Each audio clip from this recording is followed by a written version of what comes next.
오늘은 히브리서 12장 25절로 29절 말씀 가지고 하나님은 철저히 소멸하시는 불이라는 주제로 말씀을 나누겠습니다.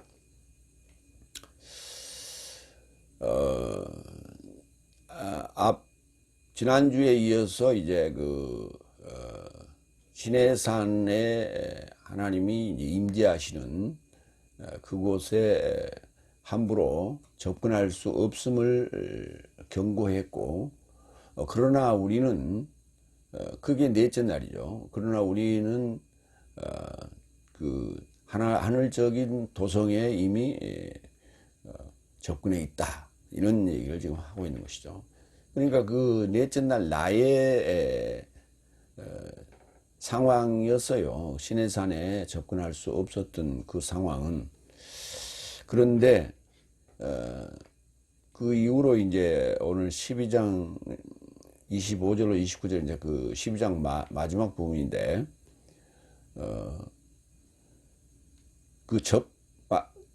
하나님의 도성에 접근할 수 있는 과정 중에 하나를 지금 언급하고 있는 거예요. 그게 뭐냐면 흔들리는 거예요.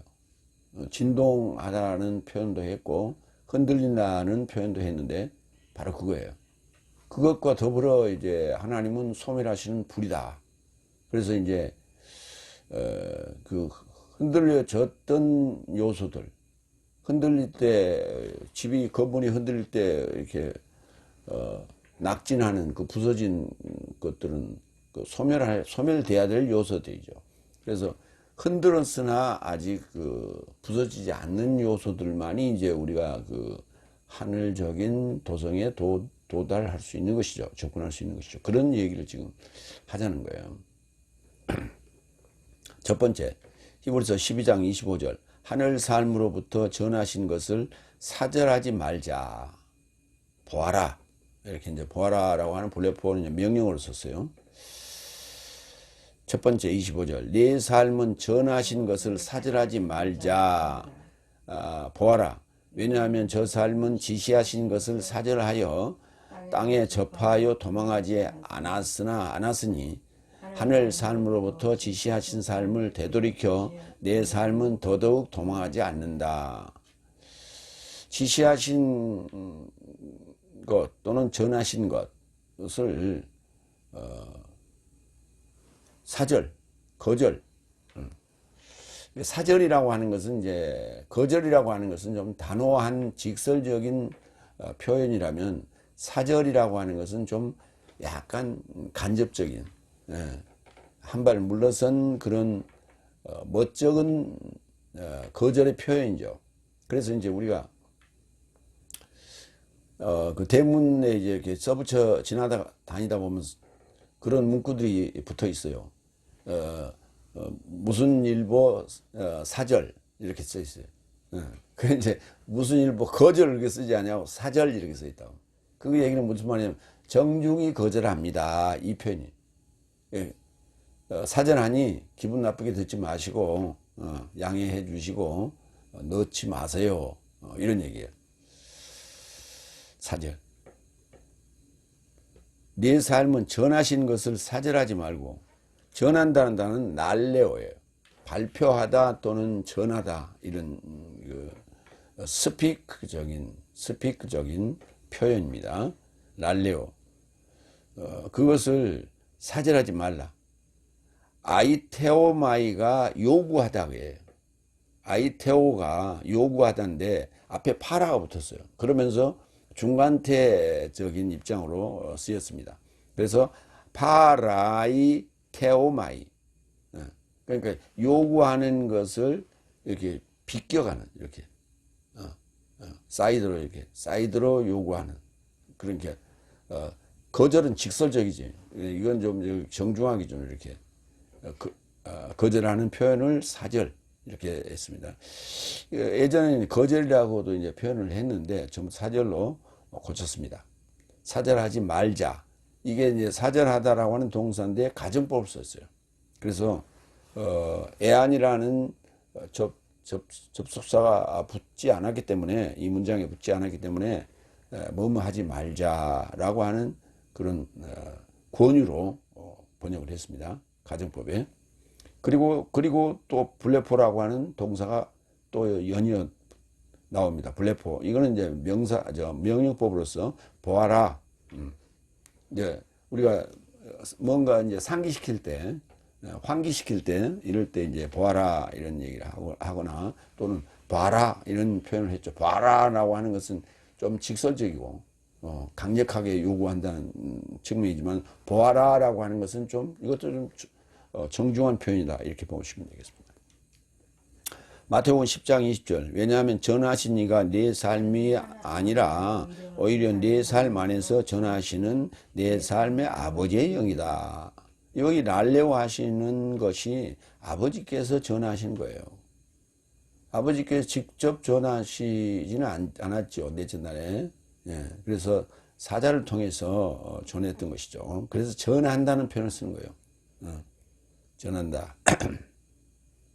마가복음 14장 17절로 19절 4절을 좀 보겠습니다. 그의 종 삶을 보내어 초청받았던 삶에게 언급하기를 이제 모든 삶이 준비되었으니 만찬의 시점에 오소서. 그리고 하나로부터 모든 삶이 사절하기 시작했다. 정중히 거절했다고요. 첫째가 그에게 언급하되 나는 밭을 샀으니 그것을 알아보러 나갈 필요성을 가지고 있으니 당신을 탄원하오니 사절당한 나를 가지세요. 그 말은 지난주에도 얘기했죠. 지난주에는 거절이라고 표현했는데 사절당한 나를 가지세요. 그냥 마음대로 하세요. 그런 얘기예요. 색다른 이도 언급하되 나는 소 5쌍을 샀으니 그 삶을 확증하러 가오니 당신을 탄원하오니 사절당한 나를 가지세요. 이렇게 서로가 정중하게 지금 오거니 가거니 했단 말이에요. 그래서 이런 표현이나 또는 예한 접속사가 붙지 않는 가정법이나 이런 것들을 보면 상당히 부드럽고 이렇게 비유적으로 이렇게 사이드로 좀 돌려서 이렇게 간접적으로 얘기하는 그런 위트가 있었다. 성경도 그러니까 우리로 얘기하면 이제 일종의 유머죠. 유머스럽고 상대를 기분 나쁘지 않게끔 제압하는 이런 어법이다 이런 표현을 얘기하겠어요. 그러니까 그런 뉘앙스를 우리가 풍길 수 있는 언어라고 하는 것은 상당히 발달된 언어였다. 그래서 헬라어가 사람의 어떤 감정, 하나님의 감정까지도 이렇게 실어서 보낼 수 있는 아주 훌륭한 언어다라고 말할 수 있는데 어쩌면 우리 한글로 표현했다면 더 좀 적나라하게 표현했지 않았을까 하는 생각이 듭니다. 마태복음 13장 14절로 16절. 그리고 에사야스의 예언이 저 삶에게 접하여 보충된다. 말하되 내 삶은 들어도 결코 이해하지 못할 것이며 보기는 보아도 결코 알아보지 못할 것이다. 여기 보다라는 단어가 나왔죠. 보다. 그 다음에 알아본다는 단어는 에이도고요. 보다는 단어는 블레포예요. 보기는 보아도 알아보지 못하다. 그러니까 블레포와 에이도는 서로 연관성이 있다. 보는 거는 그냥 볼 수 있는 거예요. 이렇게 볼 수 있는. 너 뭘 봤니? 그냥 봤어요.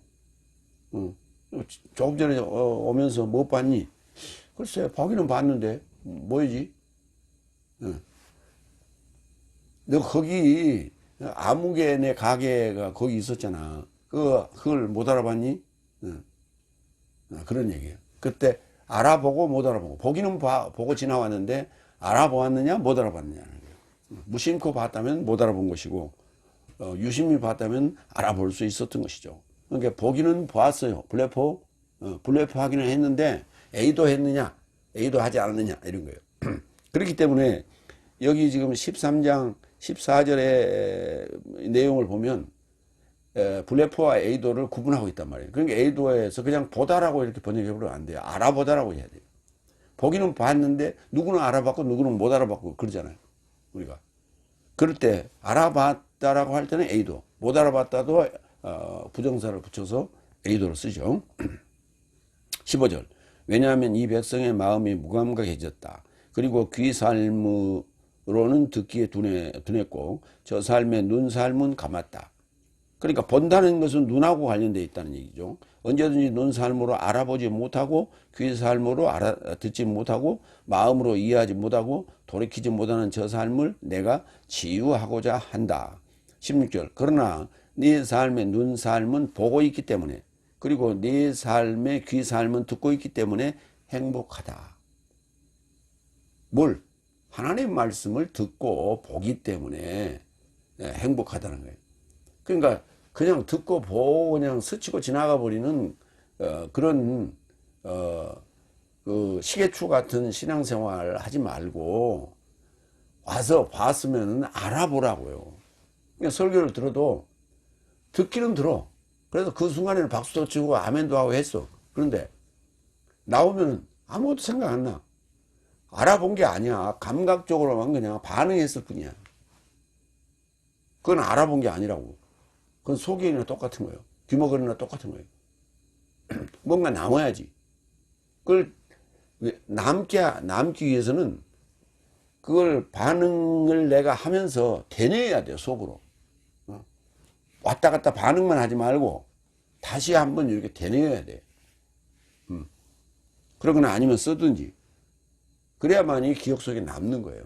그걸 알아봤다. 이렇게 표현하는 거예요. 그래서 블레포와 에이도는 겉이냐 속이냐. 겉인 것은 직관적인 겉은 블레포고 그걸 알아봤다는 것은 에이도 속인 거예요. 이어서 왜냐하면 저 삶은 지시하신 것을 사절하여 땅에 접하여 도망하지 않았으니. 그러니까 지시한 게 뭐냐면 하늘적인 거예요.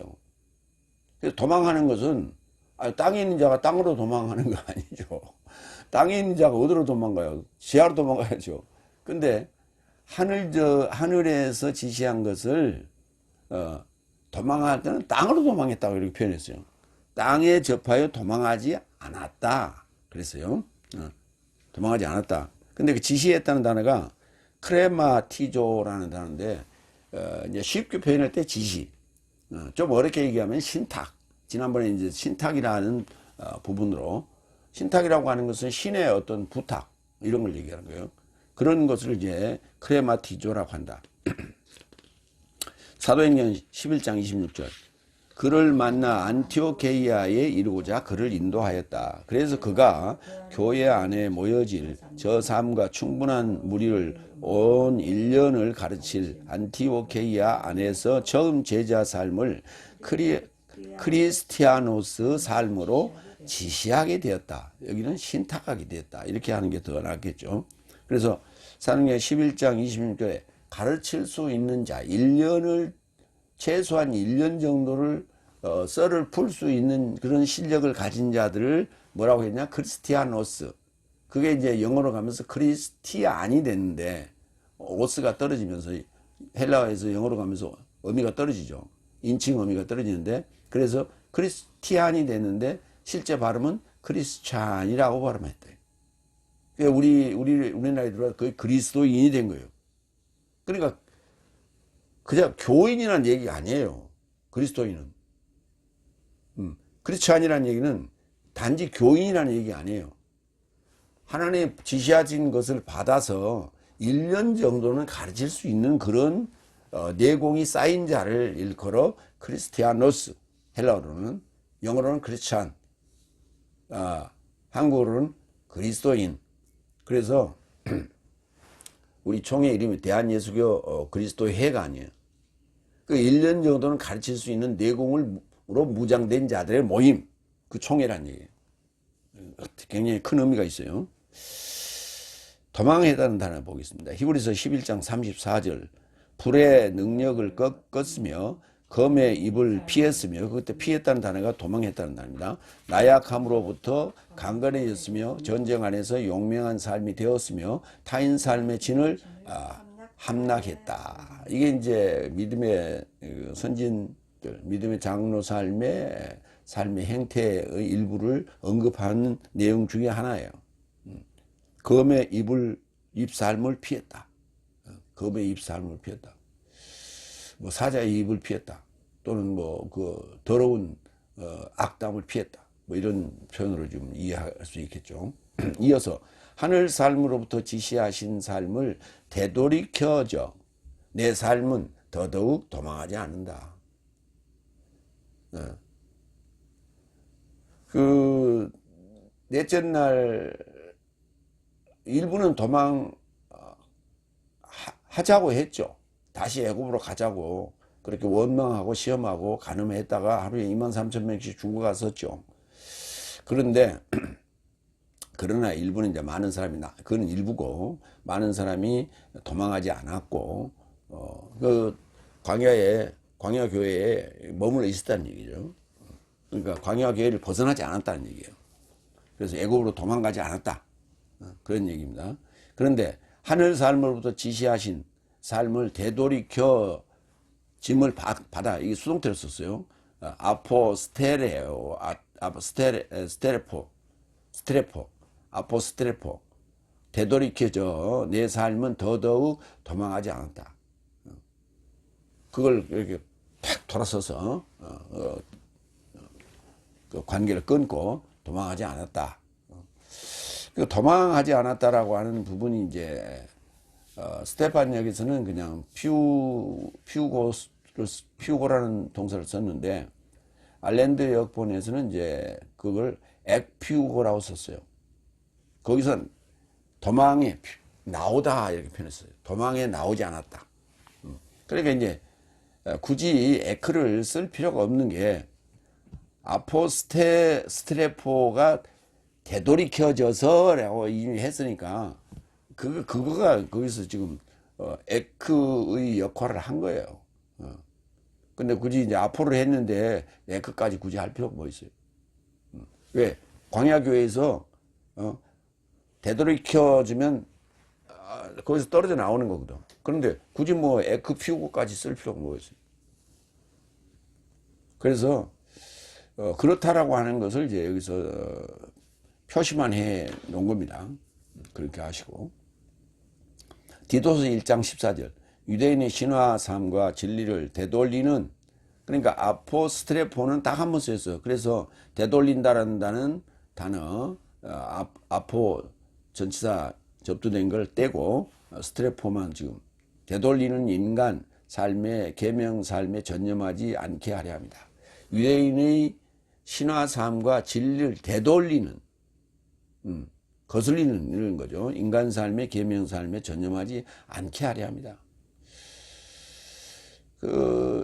지금 한국 교회 극우파들을 보면 미국 성조기 들고 유대교 이스라엘 기 들고 시위하던데 유대교는요 예수를 죽인 자들이에요. 그들은 신약을 보지 않아요. 구약 39권 중에서도 이사야는 보지 않아요. 그러니까 38권만 보는 애들이에요. 신약은 보지도 않고 믿지도 않아요. 지금 레바논이 기독교인과 훨씬 많거든요. 바로 인접해 있는 옛날 들어와시던 그런데 지금 거기에 헤즈볼라가 있다고 해가지고 그 이제 일부 숨어 있었죠. 그 접경 지역이기 때문에 숨어 있는데 그들을 죽인다는 그런 명분 아래 그냥 레바논에 베이루트에 막 수도까지 막 공격을 하잖아요. 근데 그것을 기독교인들이 이스라엘을 옹호를 해. 레바논을 옹호해야 되잖아. 정말 기독교인들이라면 개신교인들이라면 레바논을 응원해야지. 이스라엘 보고 하지 말라고 그래야지. 이스라엘은 유대교예요. 유대교인들이에요. 그 기독교인이 몇 프로나 돼? 겨우 1%나 2%밖에 안 돼. 그 인구가 몇 명이나 돼? 이스라엘 인구가. 우리나라 충청남도 정도밖에 안 되는 그 면적이에요. 인구 밀도는 좀 높겠지만. 근데 그 유대교인들을 두둔하고 있어요. 말이 안 되는 소리예요. 정체성에 문제가 있다고 지금. 근데 지금 그것을 이스라엘을 SNS에 뭐 대통령이 뭐 이스라엘 나무라는 문자를 올렸다고 그것을 두둔하고 그것을 나무라는 그런 행태를 가진 자들이 다 누구냐? 그리스도인들이에요. 그러니까 그 그리스도인의 정체성에 문제가 있는 거예요. 유대교요? 그러기 때문에 내가 얘기하는 거예요. 유대교는 다를 바가 없다고.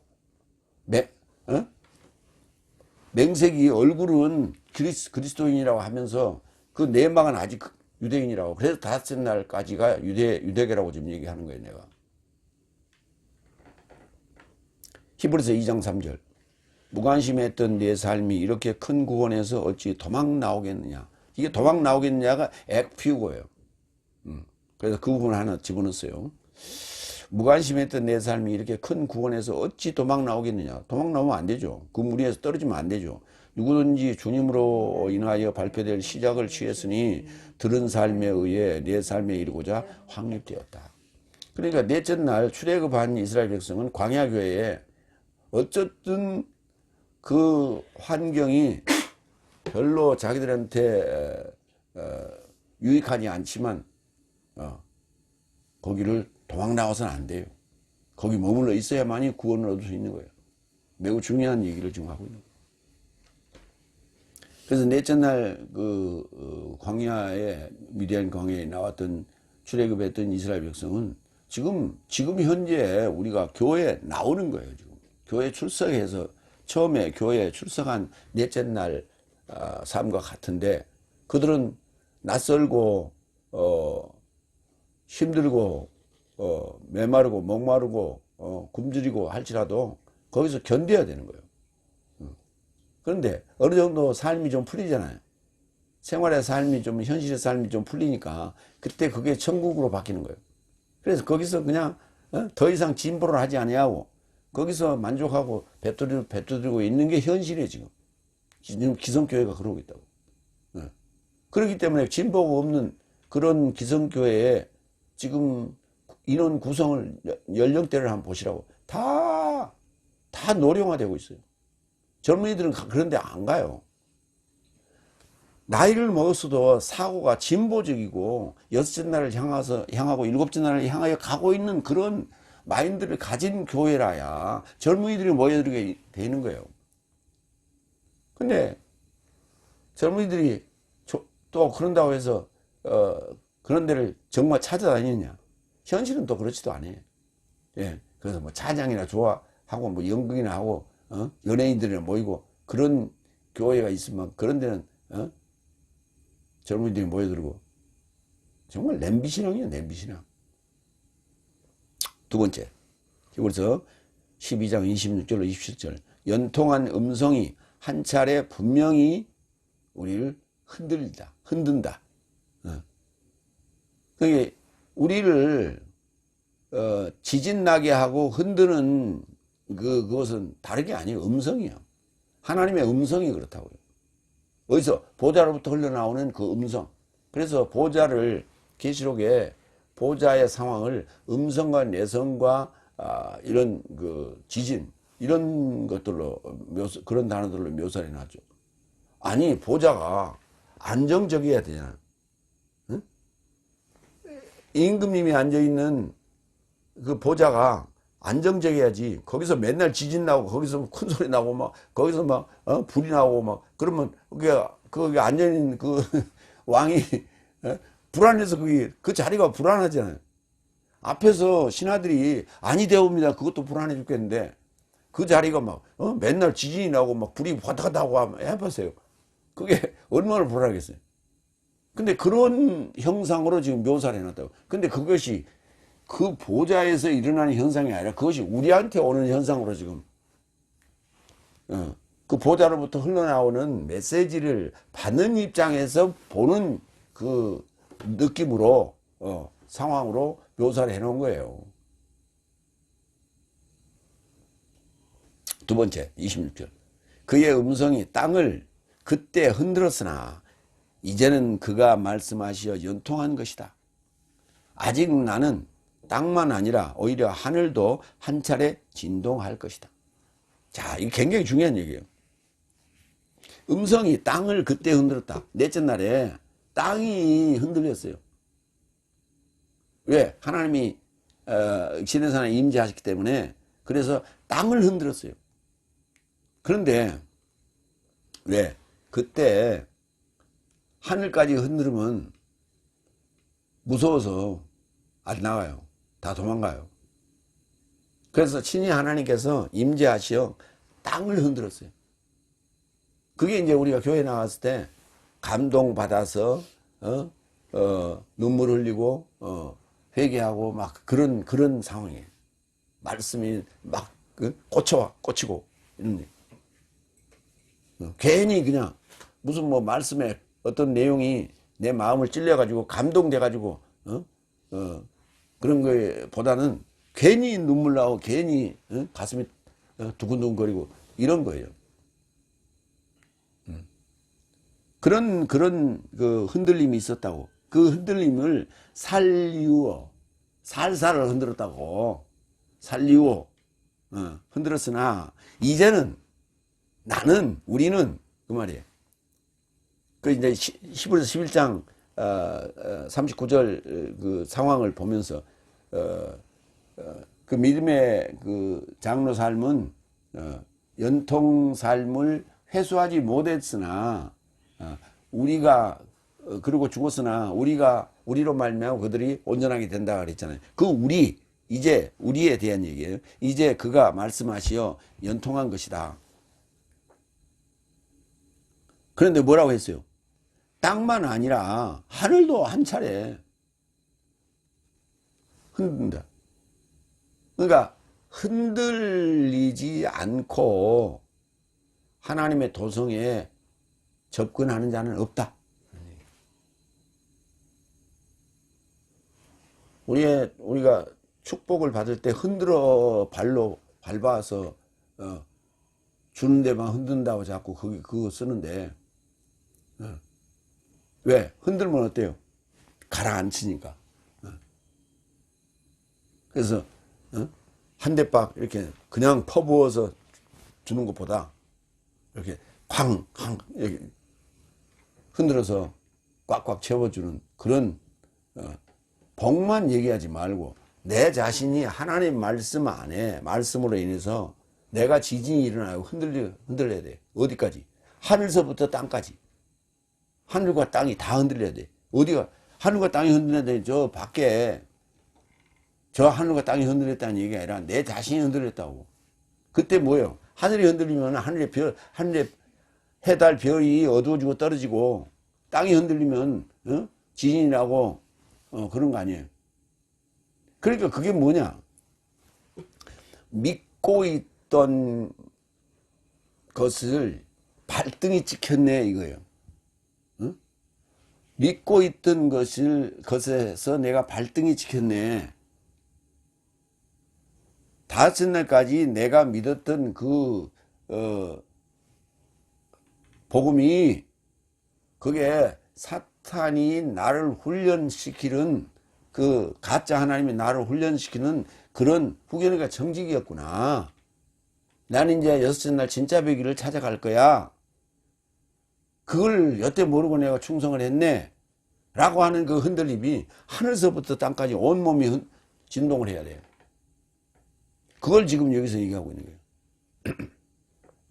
그게 연통이라고요. 에판겔로.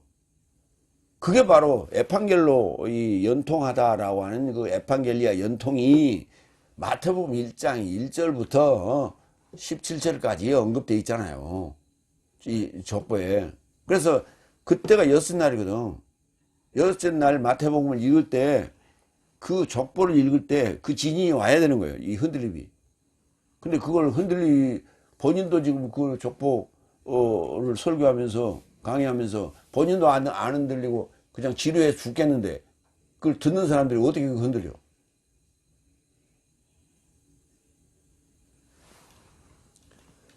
세 그룹이잖아요. 족장 그룹, 왕 그룹, 제사장 그룹. 그런데 거기가 그렇게 써요. 17장에 아브라함서부터 다윗까지 14대요. 다윗서부터 바벨론 이주할 때까지 14대요.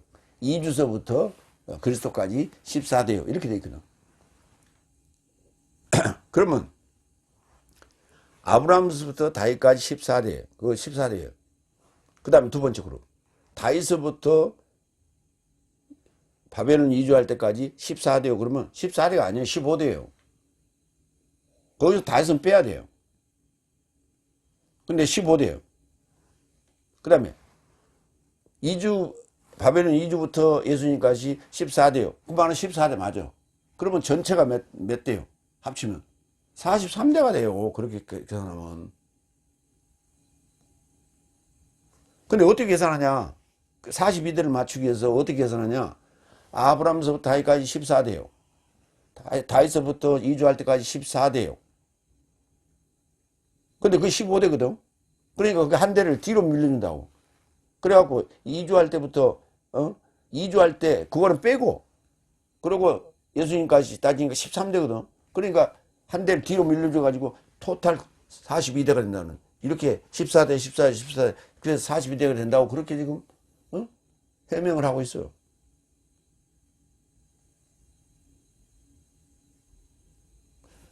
(14대) (14대) (13대예요) 그래서 한 대가 부족해요.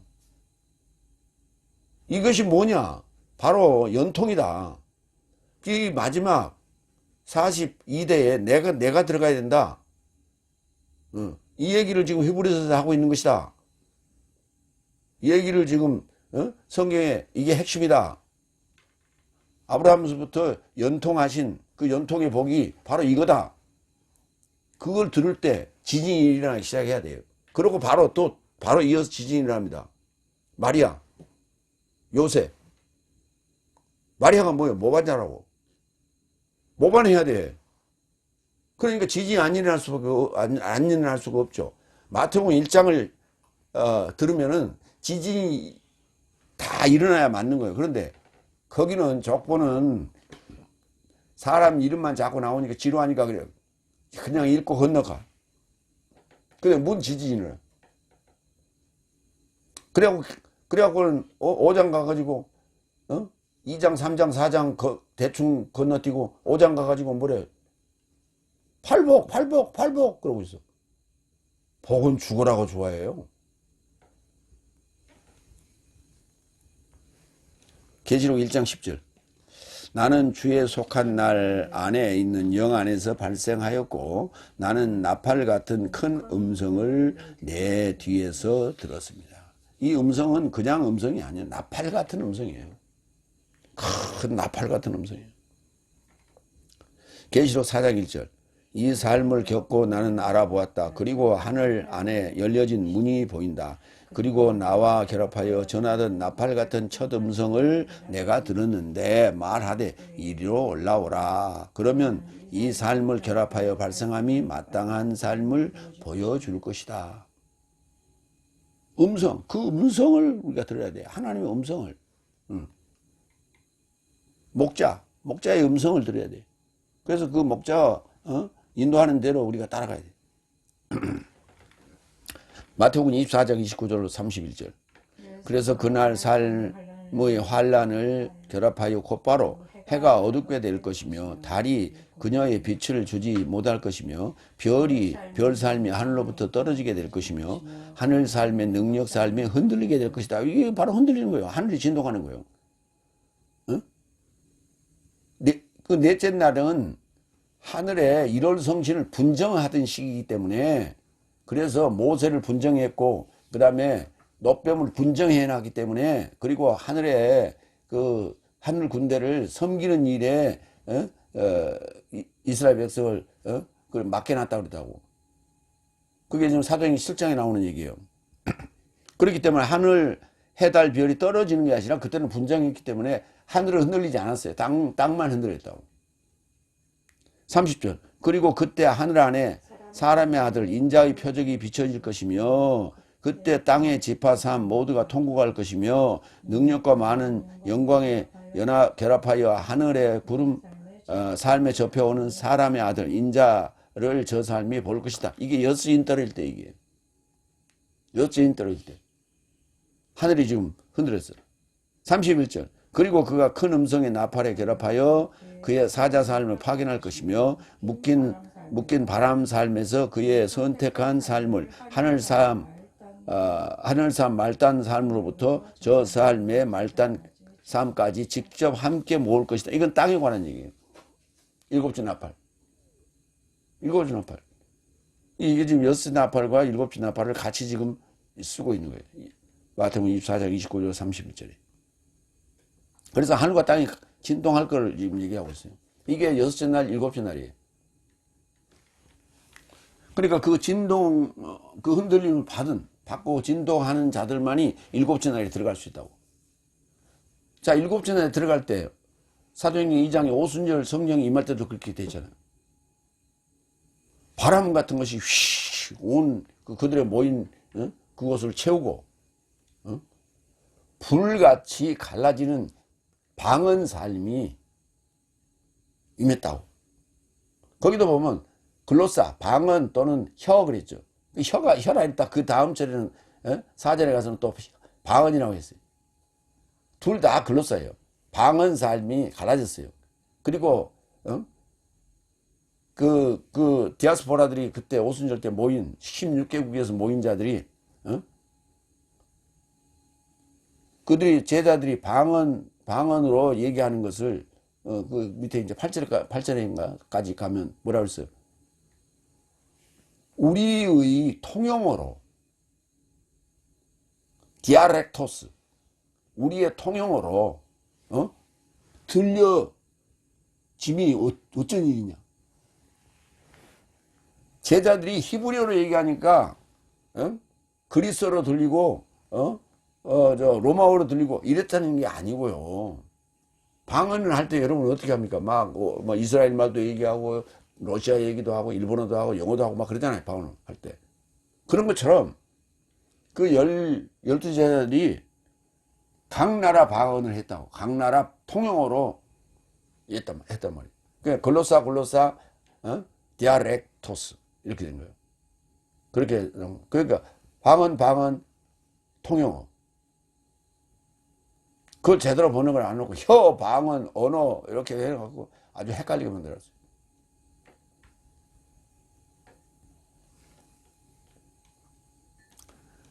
갈라디아 3장 19절.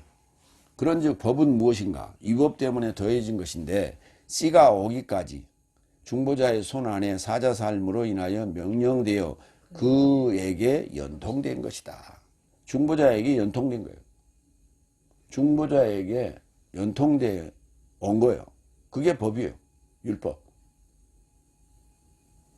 그리고 그 자가 그렇게 중보자로 오신 분이 우리에게 최종적으로 주는 건 생명의 성령의 법이라고. 그 중보자에게 연통된 거예요. 그러니까 아브라함에게 연통을 하잖아요. 하나님이. 아브라함과 계약하면서 그에게 연통하시는데 그 연통이 뭐냐면 소식이라고요. 그 복음이라고 하면 이게 굉장히 고급스러워 보이죠. 이게 복음이라고 해가지고 완전히 그 단어를 망가뜨려 놨어요. 좋은 소식이라고 그래야 돼요. 그러니까 아브라함이 하나님과 계약한 게 소식이에요. 연통의 소식이에요. 연통. 연결된 소식인데 그 연결된 소식을 위해서 대를 이어야 될 거 아니에요. 그래서 이삭을 얻는 것이 귀했고 그 다음에 야곱을 얻는 게 귀했고 그 다음에 12째 아들을 얻는 게 귀했다고요. 그래서 그 42일 때까지를 연결시켜 오는 가느다란 빛의 줄기예요. 그게 42일까지 이게 연결된 소식이에요. 이게 그러니까 아브라함이 이삭이 야곱이 거기서 이제 제일 중요한 걸 한번 생각해 보시라고. 이삭이 야곱에게 축복을 했다고. 그게 바로 연통의 소식을 주는 거예요. 근데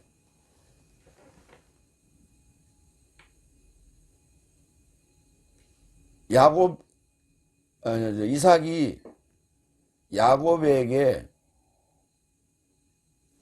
축복을 했잖아요. 근데 이제 에서가 저 들녘에 갔다 늦게 왔잖아.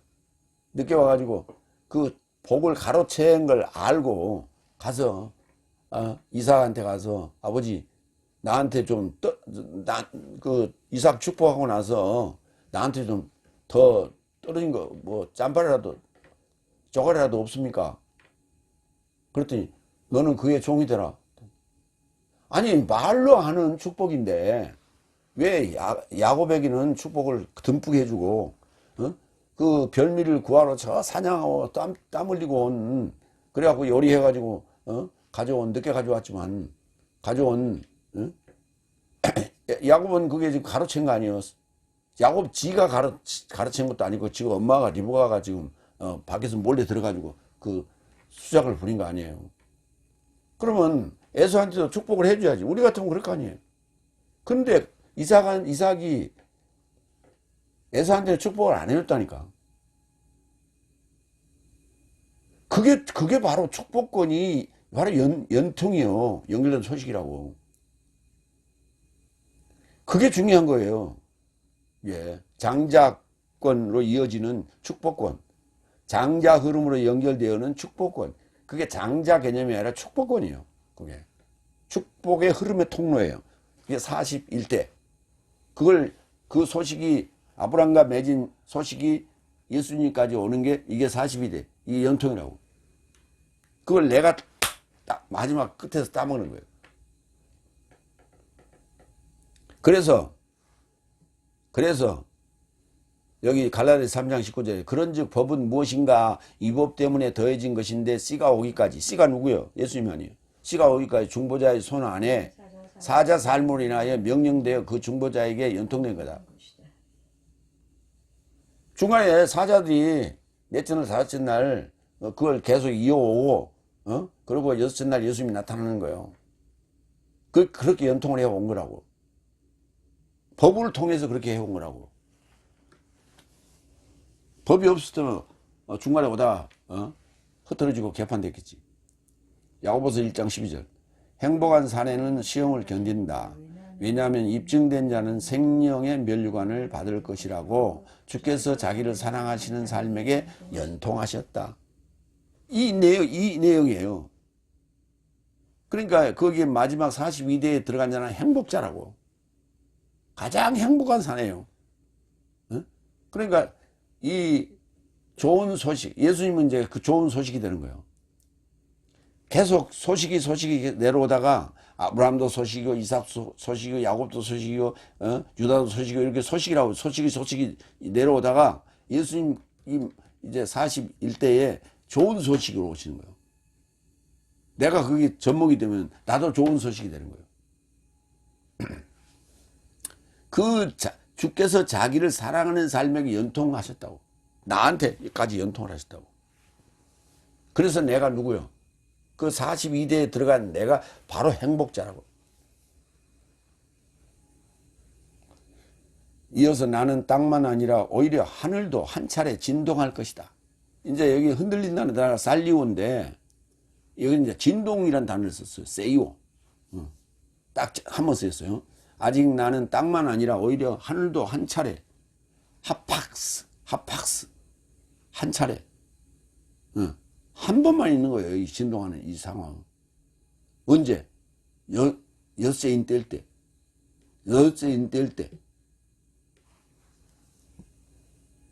히브리서 9장 7절. 그래서 대제사장은 홀로 연에 한 번, 1년에 한 번 둘째 장막에 이르고자 피 없이는 안 되고 자신과 백성의 허물진 삶에서 초월하여 피를 드린다. 1년에 한 차례, 딱 한 번만 있는 것을 하팍스라고 하는 거예요. 그래서 진동한다는 단어가 갑니다. 계시록 6장 12절로 13절.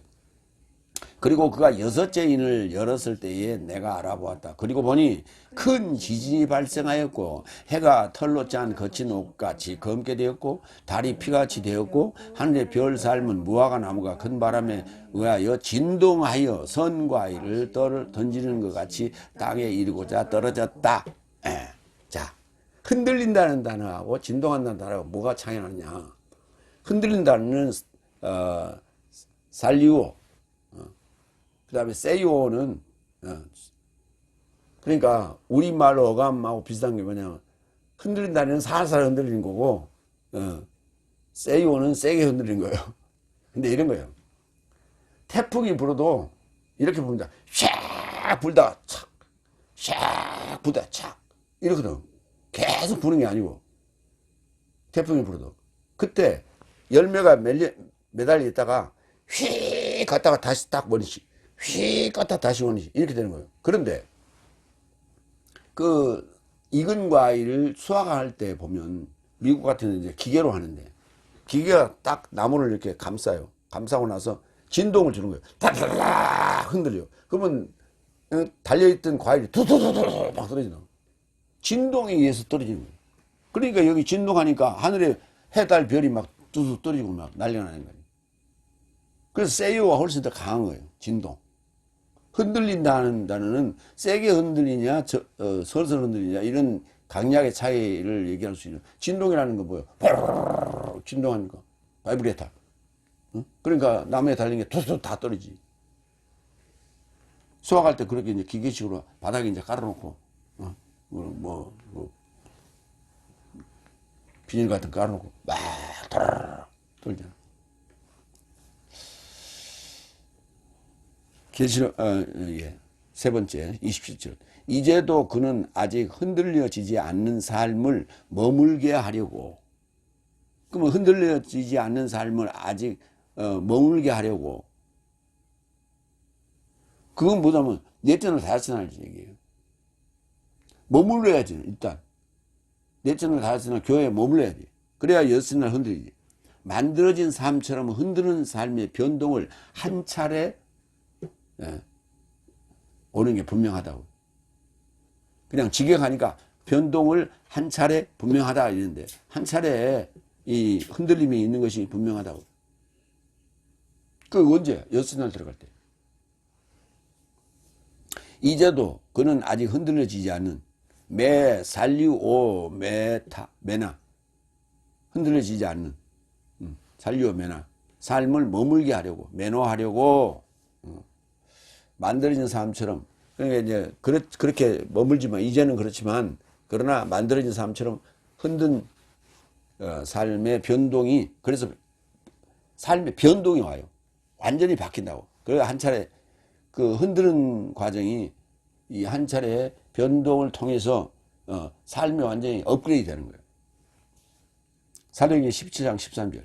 그러나 하나님의 말씀이 바울로스에 의해 베레아 안에도 전해지는 것을 데살로니케로부터 유대인 삶이 알자마자 무리를 선동하여 거기도 왔다.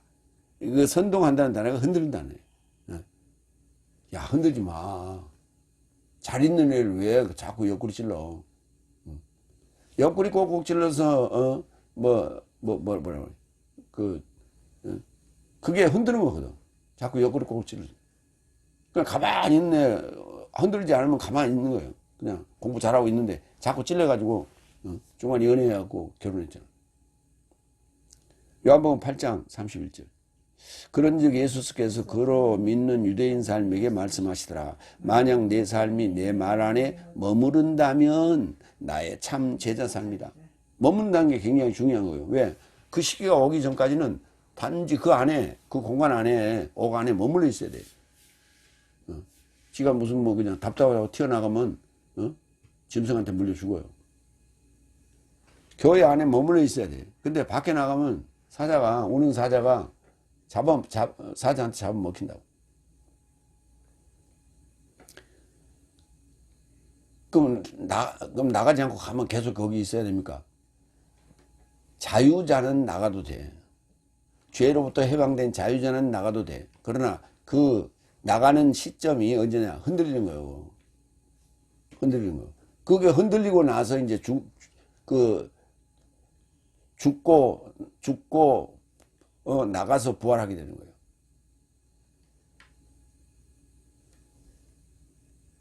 그래서 넷째는 다섯째 나는 충실하게 머물러 있어야 된다. 만들어진 삶처럼 흔드는 삶의 변동을 한 차례 분명하다 그랬는데, 만들다는 단어는 포이에오, 행하다, 만들다. 흔들다, 이게 또 흔들다는 단어 또 나옵니다. 살리오. 변동, 메타테시스, 변동, 변화되는 거예요. 한 차례 핫박스 또 나옵니다. 분명하다. 델로 분명하다. 명시하다. 분명하다. 마태복음 19장 4절. 그러자 그가 답변하여 저 사람에게 응답하셨다. 시작부터 남성과 여성을 창조하신 분이 저 삶을 만드셨다는 것을 내 삶은 읽어보지 못했느냐. 창조라고 하는 개념은 전체적인 설계도라면 직접적인 디테일은 포이에오, 아사, 만들었다 이런 얘기예요. 그 다음에 히브리서 11장 5절.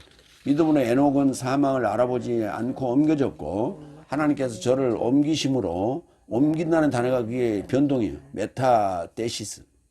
옮기심으로 인하여 발견되지 않더라. 왜냐하면 그의 옮김 이전에, 이건 이제 명사로 됐죠. 이전에 하나님에게 대만족해 할 증언 받은 것이다. 옮겼다고요. 옮겼다. 변동시켰다고. 그러니까 지금 에녹이 이런 것처럼 우리도 마찬가지 이렇게 된다는 거예요. 이렇게 변동되는 거예요. 옮겨지는 거예요. 완전히 180도 바뀌는 삶이 완전히 확 바뀌는. 그게 3차원에서 4차원으로 바뀌는 거예요. 우리의 사고가. 그러니까 믿음이라고 하는 것은 이런 거예요. 3차원의 믿음이 아니에요. 3차원의 믿음은 신뢰라고 그래요. 신뢰, 트러스트. 그러나 4차원의 믿음은 believe 또는 faith 이렇게 얘기하는 거예요. 믿다, believe, 믿음, faith. 히브리서 9장 8절. 성령이 이것을 명시하셨으니, 성령이 이것을 분명케 하셨으니, 아직 첫 장막의 건재함을 가졌으니 성소 삶의 길을 아직 드러내질 않는다. 그렇죠. 뭔가 도약할 어떤 준비가 돼 있어야지. 우리가 도약을 할 때는 어때요? 준비 운동하고, 여기 땅! 하고 달려가고, 딱! 그 도약판을 뛰어야 넘잖아요. 뛰어넘잖아요. 준비가 안 돼. 갑자기 어떻게 그 도약이 됩니까? 안 되지. 그래서 첫 장막이 건재하고 있다는 것은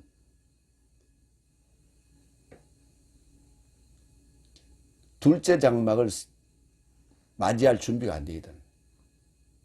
그 바로 첫 장막이 무너지고 둘째 장막으로 가는 과정이 바로 이게 흔들고 진동 하는 과정이에요. 세 번째,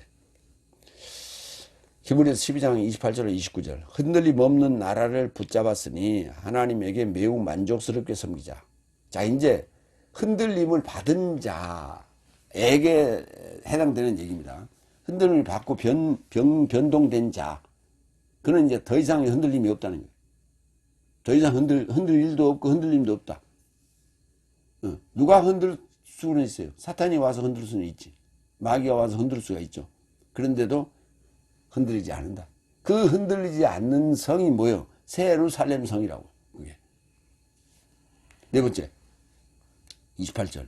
그러므로 내 삶은 흔들림 없는 나라를 붙잡았으니, 이게 형용사예요. 나라를 붙잡았으니 은혜를 가지자.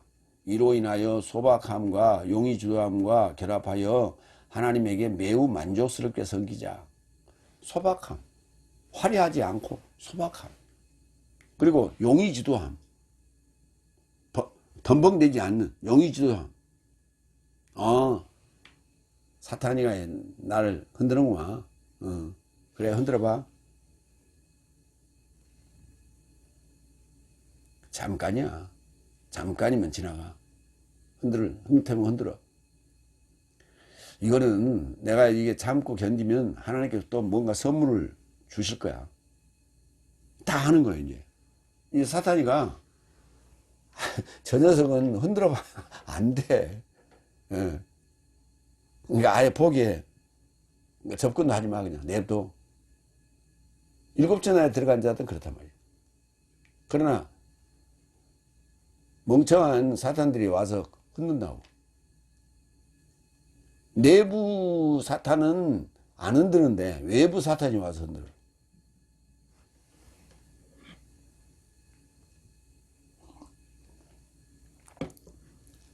그러니까 외부적보다 내부적이 훨씬 더 무서워요. 근데 일곱 전날에 들어갔다는 얘기는 내부적을 제압했다는 얘기예요. 사탄을 잡아서 무정에 집어넣었다는 얘기예요. 근데 간혹 외부적이 접근할 침략해 들어올 수가 있다고. 그러니까 사도 바울이 이제 복음 전하러 다니면서 겪었던 환란들은 다 외부적이에요. 간혹 이제 내적 갈등도 있기는 했지만 외부적이에요. 내부적이에요. 그렇게 이해하시면 됩니다. 흔들림 없는 단어란 단어는 살리오토스 형용사, 살리오에서 살리오토스가 만들어지고 형사예요. 흔들리다는 흔들림인데 그게 앞에 부정 접수사가 붙어가지고 아살리오토스, 흔들림 없는 나라를, 바실레아를 붙잡았다. 파라 람바노, 파라 람바노, 람바노가 취하다는데 가까이 취하다. 가까이 취하다. 은혜를 가졌다. 에코면 카린. 그러니까 이게 본문에는 보면 은혜를 가지자 이게 저 가정법 썼거든요. 에코면 카린. 그래서 카린이 이제 목적격이에요.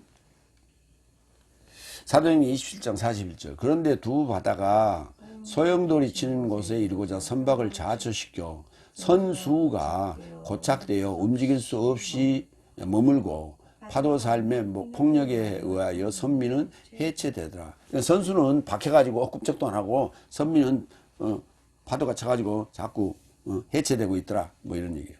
그러니까 선수가 좌초되어 있었으니까 움직일 수가 없죠. 그런 개념이에요. 이게 흔들림 없다라고 하는 단어 그렇게 형용사로서 썼습니다. 누가복음 17장 34절로 37절. 파라람반으로 좀 보겠습니다. 나는 내 삶에게 말한다. 이 밤에 한 침대에 접하여 두 산의 삶이 있을 것인데 하나는 데려갔다라고 번역했어요. 하나는 붙잡히게 될 것이요. 자, 여기 붙잡다라고 이제 데려갔다라고 하는 그런 표현도 썼는데 이런 거예요. 몸이 불편한 사람은 옆에서 팔짱을 끼고 데려가죠. 모시고 오니라. 그러면 예, 제가 모시고 가겠습니다. 데려가는 거예요. 그래서 옆에 팔짱을 끼고 왜? 허리가 부실하고 다리가 부실하니까. 그래서 옆에 팔짱을 끼고 이렇게 모시고 갔나 봐요. 그런데 그것도 데려가는 거예요. 붙잡아 갈 때 우리가 법원에 피의자가 재판받으러 들어갈 때 옥에서 간수들이 양쪽에 팔 딱 끼고 이렇게 수갑 채우고 이러고 도망가지 못하게 앞에 팔짱 끼고 들어가잖아요. 그게 파라람바노예요. 몸이 불편한 사람은 옆에서 이렇게 케어하고 가는 것도 파라람바노고 도망가지 못하게끔 죄수들을 옆에서 이렇게 인솔하는 것도 그것도 파라람바노예요. 가까이 취했다고. 가까이 옆에서 팔짱 끼고 취했다고. 그러니까 부드럽게 발음하면 데려가는 것이고 강하게 발음하면 붙잡아가는 거예요. 그러니까 여기서는 붙잡아간다고 맞는 거예요. 두 산의 삶이 있을 것인데 하나는 붙잡히게 될 것이요 색다른 이는 노임받게 될 것이요. 버려지는 게 아니에요. 아피엠이에요. 노임받게 될 거예요. 아피엠이 수동태예요.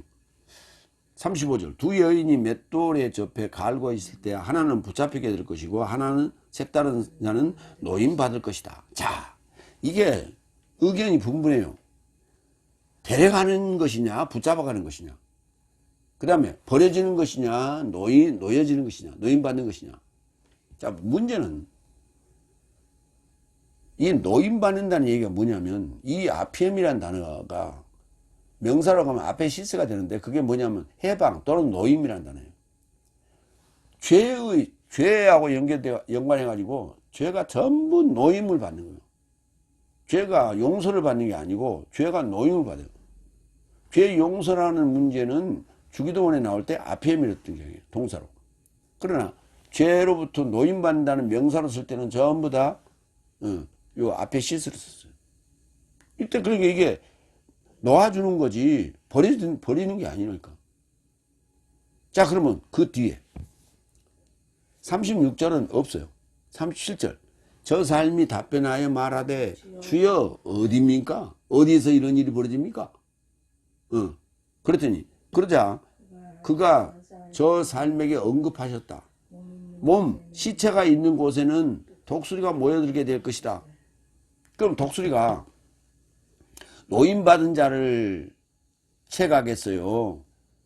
붙잡히는 그 장면을 독수리가 채가는 장면이에요. 뭘? 붙잡히게 되는 이게 독수리가 채가는 장면이라고요.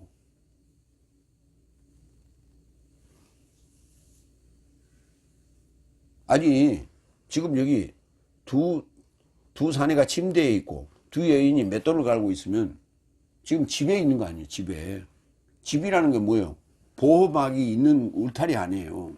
그 울타리 안에 있는데 뭐 하려고 그를 독수리가 오는데 독수리가 거기 침범도 못 하는데 그걸 데리고 가냐고. 독수리가 잡아가는 거거든 지금. 나머지는 놔주는 거 아니에요. 해방시키는 거 아니에요. 자유자를 독수리가 와서 채갑니까? 그러니까 37절이 여기서 답을 내고 있다고요. 그래서 번역을 이렇게 해야 맞다. 발을 한 바는 붙잡히다. 그 붙잡아가는 자는 지금 어디 가는 거예요? 옥에 가는 거예요. 옥으로 가는 거예요. 나머지는 자유자. 이어서 이로 인하여 소박함과 용의 주도함과 결합하여 하나님에게 매우 만족스럽게 섬기자. 소박함. 여기서 이제 뭐 경건함으로 그 번호가 바뀌기도 하고, 이게 알랜드 역번하고 지금 스테판 역번하고 문제가 서로 쓰는 게 다른데, 어쨌든 스테판 역번을 따라갑니다. 소박함, 아이도스, 용의주도함, 유람베이아, 람바노가 이것도 취하다거든. 좋게 취하는 거예요. 좋은 걸 취하는 거예요. 그래서 용의주도함.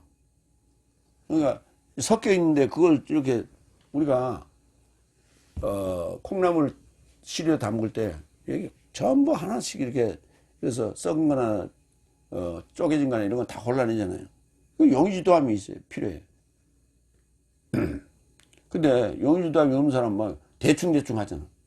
그러면 그게 썩은 거나 쪼가리나 이런 게 그 시루에 들어가게 되면 어떻게 돼? 그게 썩어버리기 때문에 나머지도 다 썩어버리는 그런 우를 보일 수 있다고요. 한두 개 때문에. 그러기 때문에 다 골라내는 거예요. 그걸 용의주도함, 유라베이야. 결합해서 하나님에게 매우 만족스럽게 섬기자. 그렇죠. 그러한 소박함과 용의주도함이 필요해요. 화려한 제사상이 화려한 게 필요한 게 아니라 소박함. 디모데전서 2장 9절.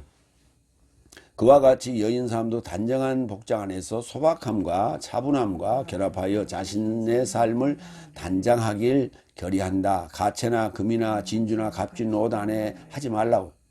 소박함. 누가? 신부는 그래야 돼요. 소박함. 얼마나 멋있어요. 소박함. 이게 이제 우리 한복이 말이죠. 여성들이 한복을 입었을 때 한편으로 보면 굉장히 화려해요. 그러니까 화려한 건 뭐예요? 비단 옷에 술을 넣고 금박을 넣고 하면 화려하게 보이죠. 근데 그렇지 않고 흰 저고리에 검정 치마를 입으면 굉장히 소박하잖아요. 그래서 우리 일제시대나 이후 우리 그리스도인들이 교회 갈 때는 그렇게 흰 저고리에 검정 치마를 입고 아주 소박하게, 참 예쁘잖아, 멋있잖아. 소박함. 우리 예수님도 그런 소박함을 좋아한가 봐. 화려한 거 싫어해.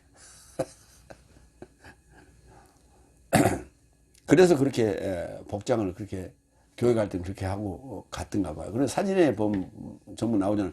그 유관순 누나도 열사도 보면 그런 복장으로 나오잖아요. 히브리서 5장 7절. 그는 그의 육체의 날 삶 안에서 그를 사망에서 구원할 수 있는 자를 향하여 간구와 탄원을 강력한 외침과 눈물에 결합하여 드렸고 영이 주도함으로부터 새겨 듣게 되었다. 영이 주도함. 굉장히 영이 주도함. 야, 어쩌면 그렇게 영이 주도하실까? 그 어떻게 그렇게 그 가려운 데를 이렇게 긁어주시고 남들이 보지 않는 곳을 이렇게 그 터치하시고 그런 까지를 끌어내서 질문을 하시고 지적하시고 그러시나? 누가 그래요 요새? 이재명 대통령이 그렇잖아요. 정말 용의지도 하셔. 정말 인재들은 다 모아가지고 토론하고, 그 바쁜 와중에 나 보면 야 존경스러워. 언제 우리나라에 그 대통령이 저런 대통령이 있었는가 싶어.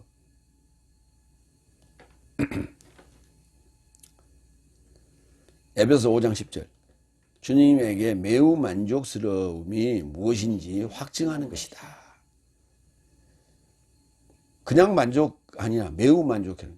그래서 아레스토스 부사입니다.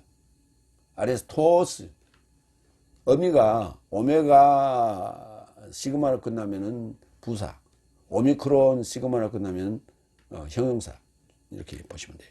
여기는 이제 부사입니다. 매우 만족스럽게. 아레스토스 섬기자.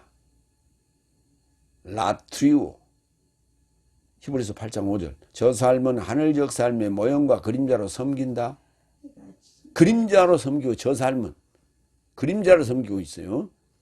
하늘적 삶의 모형과 그림자로 섬기고 있어. 그게 뭐요? 성막이죠. 이같이 장막을 직접 완성하려고 의도한 모세스와 신탁받은 것이다. 시집하신 것이다. 신탁받은 것이다. 왜냐하면 그가 단언하여 보아라 산 안에서 내게 보여줬던 본을 따라 모든 삶을 행하라. 모든 삶을 만들어라. 그게 바로 장막이에요. 성막. 그게 뭐 성막, 장막이 그게 뭐라고요? 하늘적 삶의 모형과 그림자라고. 근데 거기를 맨날 하다 보니까 거기에 매몰돼 버려요. 거기에 매몰돼 버려요. 그걸 이제 생활 패턴화가 돼버려요. 루틴이라고 그러죠.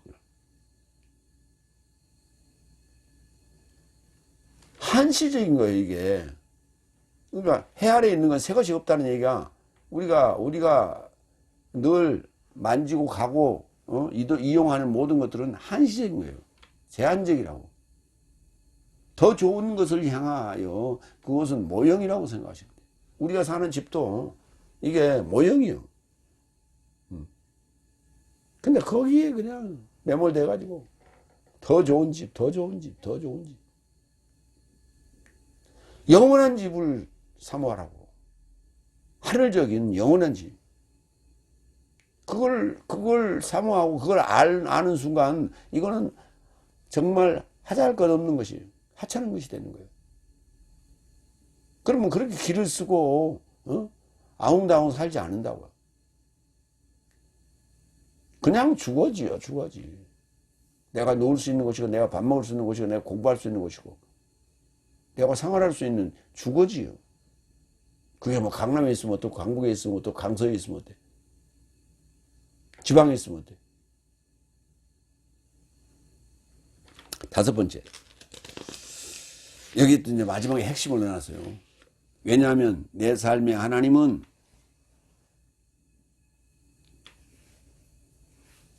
역시 철저히 소멸하시는 불이다. 불이 기다리고 있다고. 흔들릴 때 잘해.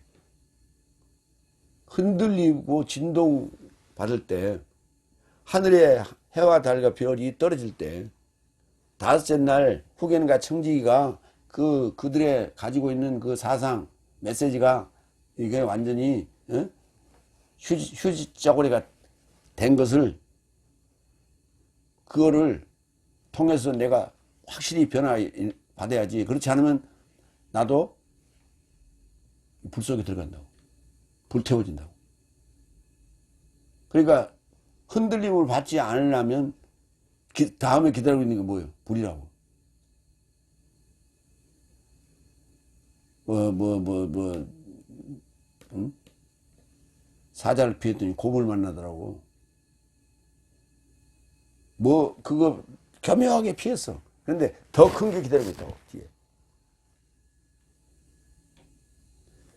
배수의 진을 치고 있다고, 배수의 진.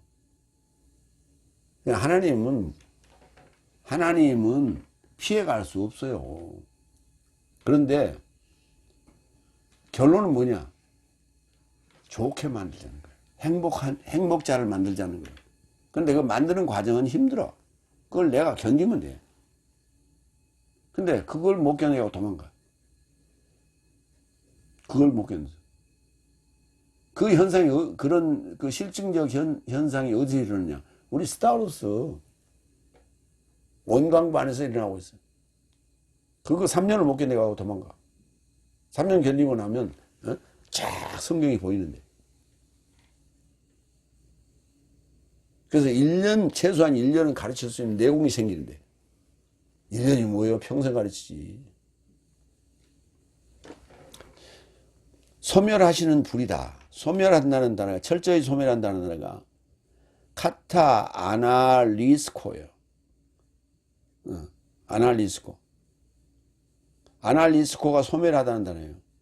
우리가 불을 지르면 가만 놔두면 다 타는 게 아니에요. 불을 이렇게 밑에 이렇게 더미가 있으면 이렇게 밑에까지 잘 안 들어가는 불이 이렇게 거들떠 줘야 돼. 막 이렇게. 그래야 불이 잘 타. 그래서 아나가 앞에 붙었어. 그런데 카타 밑에까지 내려갈 수 있도록, 저 밑에까지 철저하게 밑에까지 다 탈 수 있도록 그렇게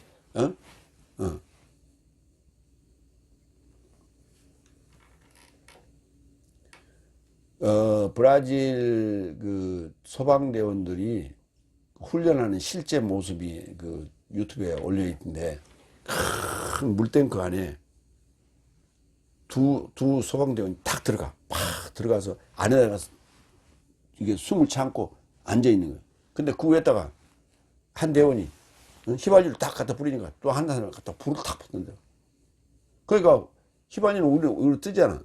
그래야 우리가 불만 와 타고 있는데, 그때 이제 소방서가 와서 불을 끄는 거예요. 그러니까 불이 꺼지니까 나오더라고. 그때까지 참고 있어야 돼. 그런데 물과 기름이기 때문에 가능해. 만약에 그걸 이렇게 나무였으면 밑에까지 이렇게 막 뒤집었으면 다 타 죽었지. 그 나무 가지고는, 불쏘시개 가지고는 안 하겠지. 때릴까 거지. 소멸한다는 단어는 카타나리스코. 불은 필요해요. 누가복음 9장 54절. 그러자 그의 제자 삶인 야코보스와 요한네스가 알아보고 언급하되, 주여, 엘리야가 행한 것처럼 내 삶이, 엘리야가 행한 것처럼 내 삶이 하늘로부터 불을 내리기를 언급하여 저 삶을 소멸하시기를 원하십니까? 여기는 아날리스코만 썼어요. 카타 아날리스코는 지금 여기 한 번만 써 있어요. 그래서 누가복음 9장 54절에는 그냥 불을 내리는 거예요, 이렇게. 근데 저 아래까지 다 뒤집어 버리는, 속까지 다, 밑에까지 다 타버리게 하는 것은 카타. 하나님은 그렇게 다 태우신다고. 그냥 불만 이렇게 터치램프 이렇게 위에서 쏘듯이 이렇게 하고 있는 게 아니라 밑에까지 다 이렇게 들쑤여 가지고 다 태워버린다. 갈라디아 5장 14절 15절. 왜냐하면 모든 법은 내 이웃을 내 자신같이 사랑하라 하신 한 말씀 안에서 채워진다. 서로를 깨물고 잡아먹거든 서로에 의해 소멸하지 않을까 보라. 싸운다는 것은, 사랑하지 않고 싸운다는 것은 상대를 소멸시키는 거예요. 소멸시키는, 불태우는 일이에요. 뭐가 상대를 불태워? 혀가 불이잖아. 혀가 불이라고.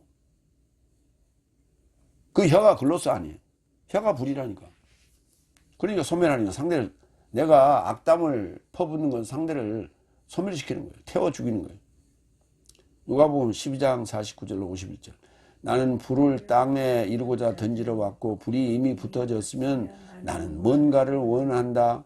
그래서 나는 세례받을 세례를 갖고 있고 그것이 완성되기까지 어쨌든 나는 포위된다. 내가 땅 안에 평화를 주려고 등장한 줄 생각하느냐? 아니다. 나는 내 삶에게 말한다. 오히려 분열을 주려고 한다.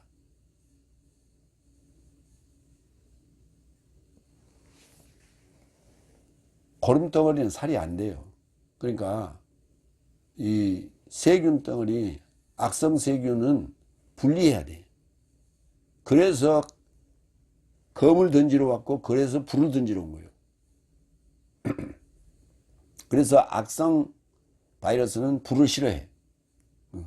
그래서 불만 태우는 거예요. 요즘 이제 그 레이저 치료법이 발달되어 가지고 암세포만 들어가서 이렇게 다 짖어 죽이잖아요. 그런 개념이라고 생각하시면 돼요. 근데 그 당사자는 힘들죠.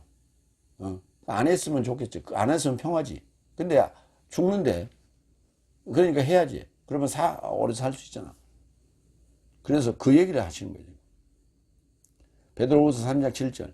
그래서 이제 하늘사람과 땅은 그의 말씀으로 불에 쌓아두게 된 것이요 경외치 않은 사람 삶의 심판과 멸망의 날에 이루고자 지켜진 것이다.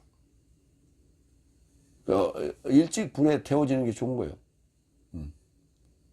그래서 이제 성령불 받아라 그러는데 그럼 태워지면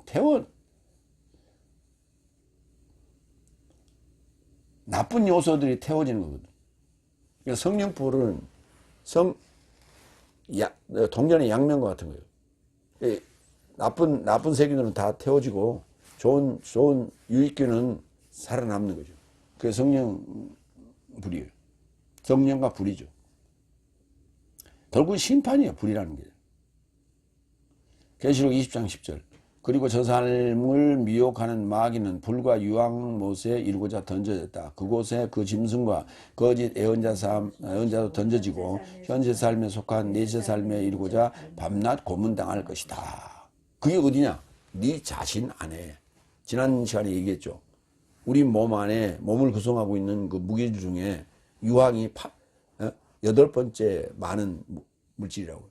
유황은 성냥 꼬투리가 그게 불이에요. 유황이요. 유황으로 가지고 성냥 이게 그걸 만드는 거예요. 유황이요. 우리 몸 안에 몸이 잘 타는 게 유황 때문에 잘 타는 거예요. 근데 지금 나는 유황 덩어리가 8번째 무기질인 뇌를 형성하고 있는데 물리적으로 볼 때도 그래. 근데 입에서 불이 나가면 상대는 지금 그 불 속에서 지금 지옥에서 지금 고문당하고 있는 거예요. 그래서 우리가 나쁜 말을 들었을 때, 악담을 들었을 때 뜨거운 거예요. 몸이 열이 나고. 그게 물리적으로도 그렇게 만들어놨어 하나님께서. 근데 무슨 자꾸 어디 유황불 어디 들어간다고? 그게 아니에요. 계시록 20장 13절로 15절. 바다도 그 안에서 죽음사람을 던지고 사망과 음부도 저 삶 안에서 죽음사람을 던졌으니 각자 저 삶의 행위사람을 조차 판결받았다. 그리고 사망과 음부도 불못에 이르고자 던져졌으니 그것이 둘째 사망이다. 그리고 누구든지 생명의 책에 기록되어 발견되지 않으면 불못에 이르고자 던져진다. 마지막 최후 심판이라고 그러죠. 그러니까 성령이 임할 때 나쁜 요소들을 다 태워서 분리시키는 거예요. 다 태우지는 못하고 분리시켜서 한쪽 쓰레기통에 집어넣어놨는데 계시록 20장 13절로 15절에 둘째 사망에 이를 때는 둘째 사망이란 말은 무슨 말이에요? 첫째 부활에 들어간 첫째 사망에 들어가서 첫째 부활에 들어간 자에게만 둘째 사망이 있는 거예요. 그 안에 그 쓰레기통에 담겨져 있는 그 나쁜 사상들, 그게 사망과 음부라고 하는 쓰레기통에, 우리 컴퓨터에 보면 쓰레기통이라고 있거든. 거기는 하나만 있는데 우리의 몸 안에는 사망도 있고 음부도 있고 있어. 사망도 있고 음부도 있고. 그게 쓰레기통이에요. 그게. 불이 팍 오니까 성령불이, 그때 성령 임할 때 같이 불도 임하니까 그때 그걸 피해서 좀 숨었어. 그 숨어가지고 지금 거기 있는 거예요. 그것을 지금 계시록 20장 백보자 심판 할 때 마지막 그 최후 심판 때 둘째 사망 때 그거 다 드러내는 거예요. 그래서 그걸 다 불 속에 태우는 그런 거예요. 그러니까 불은 지금 최소한 2번 있다고. 그 흔드는 건 1번 있다. 흔드는 건 1번이 6째 날. 그 다음에 7째 날 초반부는 성령과 불. 그 다음에 마지막에 최후 심판, 둘째 사망. 이렇게 되는 거예요. 그래서 흔들고 성령, 불, 그 다음에 불로 끝나는 거예요. 그러니까 7날을 이해를 못하면 지금 무슨 말을 하는지 그냥 무슨 말을 저렇게 길게 해요. 이럴 거예요. 7날에 대해서 공부하세요. 마무리합니다. 내 삶은 전하신 것을 사절하지 말자. 보아라, 그의 음성이 땅을 흔들었고 말씀하시어 연통한 것이다. 머무는 자에겐 하늘과 땅에 흔들리는 삶의 변동이 한 차례 분명히 있다. 이제 내 삶은 흔들림 없는 나라를 붙잡았으니 은혜를 가지고 하나님에게 매우 만족스럽게 섬기자. 하나님은 철저히 소멸하시는 분이다. 아멘. 기도하겠습니다. 전능하시고 자비로우신 아버지 하나님, 은혜를 감사합니다. 늘 봐도 새롭고 또 같은 얘기를 하고 있고 이렇게 우리 생각을 자꾸만 한 곳에 머물러 있지 않게 하시고 늘 진보적이고 업그레이드 시키는 메시지를 주심을 감사합니다. 그리스도 예수의 이름으로 기도하옵나이다. 아멘.